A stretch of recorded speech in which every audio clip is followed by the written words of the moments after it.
than victory for Islam. Should we start to buy gold now?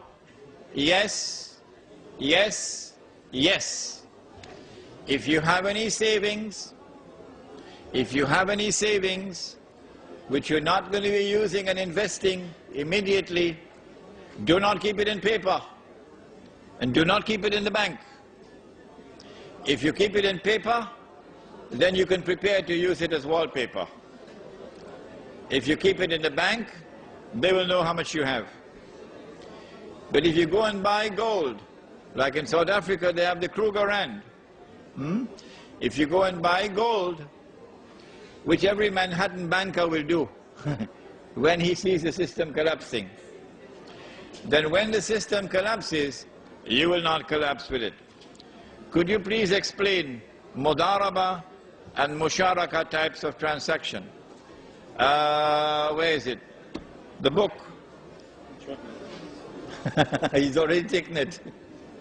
In this book, you'll find a description of what is mudaraba and what is musharaka.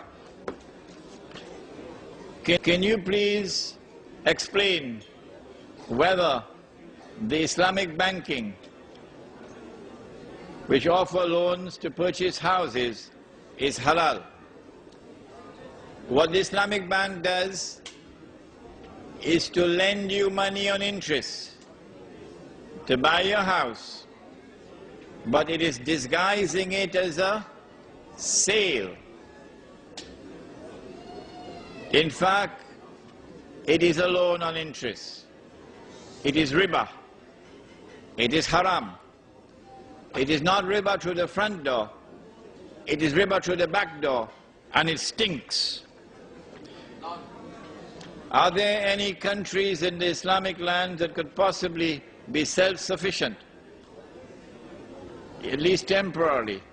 What is the strength of the international monetary system is directly related to the extent of a country's involvement in this system. Couldn't the Muslim countries use their resources to disengage from the international monetary system?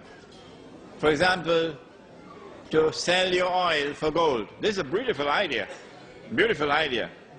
But would the government of Saudi Arabia demand gold for the oil? No, the Marines will land.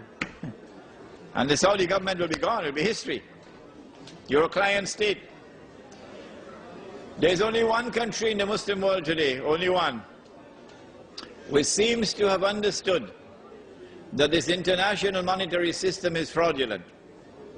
Only one leader, and he is Dr. Mahathir of Malaysia.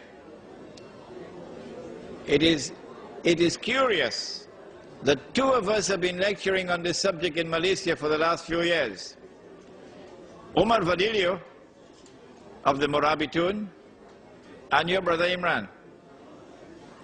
And it seems as though our lectures, because the special branch are always there, to listen to our lectures, that our lectures have reached the ears of Dr. Mahathir. And so now he's seeking to introduce the Islamic dinar, the gold coin. If Dr. Mahathir restricts himself to the use of the dinar only for international trade, the Jews may allow him to get away with it, because it will only be trade between a restricted number of countries and will not affect international trade really. But if Dr. Mahathir makes an effort to introduce gold and silver coins in the market as legal tender, I think they'll kill him. Where does inflation fit into all of this? When the value of paper falls, then prices rise. The rise in prices is called inflation.